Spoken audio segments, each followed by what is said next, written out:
Jacques Villeneuve, the Formula One world champions, coming home. Last year, he gate-crashed the welcoming party. Oh, Canada. Headbanging time. Now he returns, with Williams expecting their best race of the season. So far, Blondie's been off colour, hammered from all sides. He's got a point to make this weekend.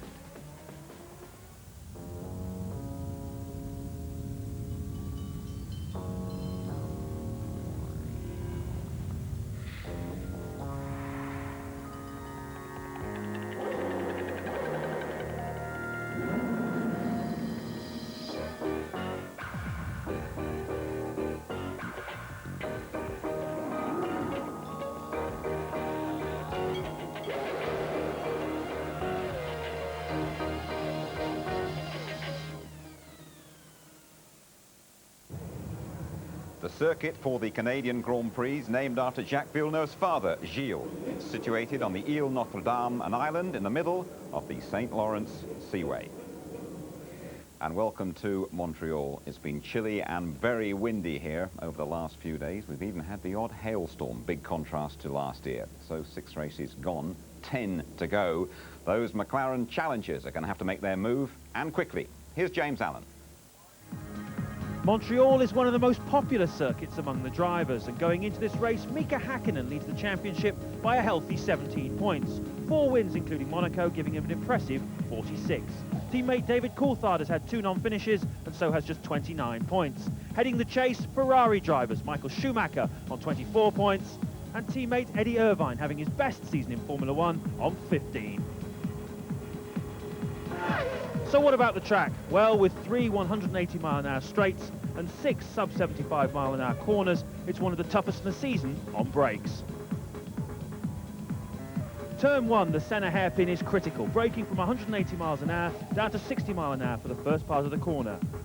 Then 40 miles an hour for the second part, getting the power down as soon as possible up the hill. The back section is a flick-flack of short straights and chicanes requiring perfect rhythm. Then a massive brake into the hairpin, turn 10 from 185 miles an hour down to 40 in just a second, a 3.6G deceleration.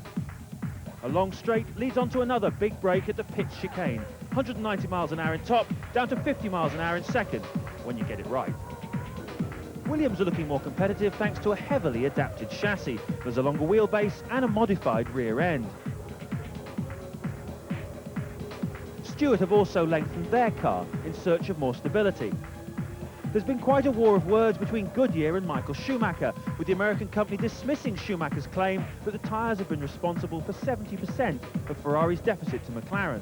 Spurred on by the criticism, Goodyear have a new construction rear tyre for Montreal. What is obvious is that the other Bridgestone teams are not so much up front, so the competition seems to be tighter, and Goodyear has made a significant step forward.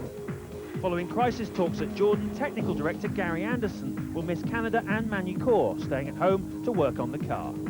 Mika Hakkinen married his longtime sweetheart Eria in a private ceremony in Monaco last weekend. And talk of the paddock is Alexander Wurz, after his amazing performance in Monaco, battling with Michael Schumacher before suffering a terrifying shunt in the tunnel. Appropriately, Montreal was his Grand Prix debut some 12 months ago.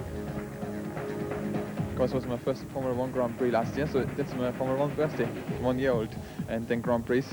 And that's cool, so I really like it. Okay, then let's have a word with Tony Jardine. Now, Tony, there's a feeling this race could be absolutely crucial for the championship. Crunch time for a few Formula 1 folk, Coulthard in particular. He's got to get that mindset. He has to beat Hakkinen now, otherwise he's going to go further away in the title race. Ferrari, both their drivers have said, look, we have to make progress with the cars here, otherwise bye-bye to the championship. And Williams are banking on those revisions, working so they can turn around their dismal season so far. Okay, thanks, Tony. Let's take a closer look at Villeneuve and Williams. There's a real feeling they've sorted out their problems and could be really competitive for the rest of the season. Louise Goodman has been looking at the champions' comeback. Just 24 laps into the Monaco Grand Prix, and already Jacques Villeneuve has been lapped by a McLaren. It's become a familiar sight. Villeneuve's Williams has been off the pace all season, and he's been forced to watch from the sidelines as his championship hopes slip away.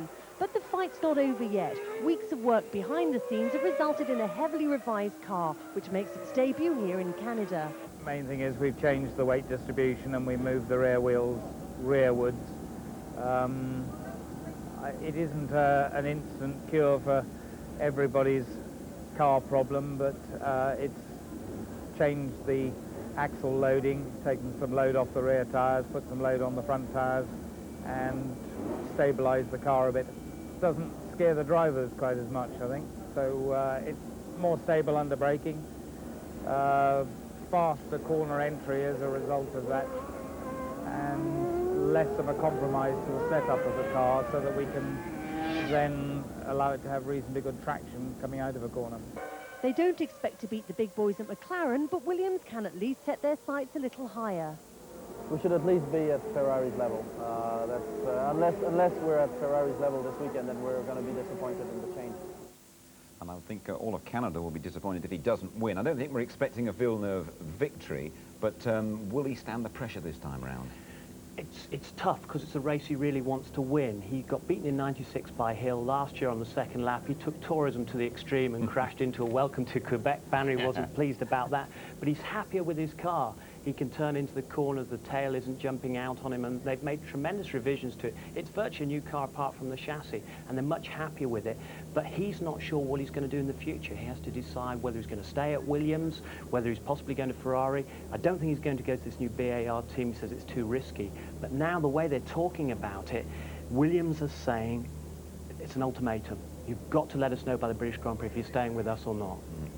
Okay, and of course, Jacques Villeneuve really needs a good qualifying session here today. Right, let's get you right up to date with what's been happening this morning. Some very quick times in practice. Here's James again. The pace of development in Formula One and the very low temperatures here in Montreal means it's a very real chance we're going to see the first 1998 pole inside the mark from 1997. Now, Goodyear's new rear construction tyre seems to be working very well, especially for Ferrari. There's a good chance that Michael Schumacher might well split the two McLarens. Tyre wear seems to be good, so both Goodyear and Bridgestone runners are opting for the softer tyres and a one-stop strategy for tomorrow. But watch out with the Goodyear runners, the tyres are taking a little longer to get up to temperature, so you're going to see 2 hot laps per car and just 3 runs from the Goodyear runners.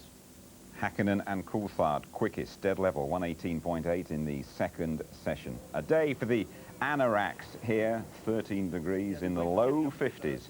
The temperatures and, of course, huge support for Villeneuve. Can he break the McLaren domination of qualifying sessions? Can David Coulthard claim pole? We'll be back with the answers.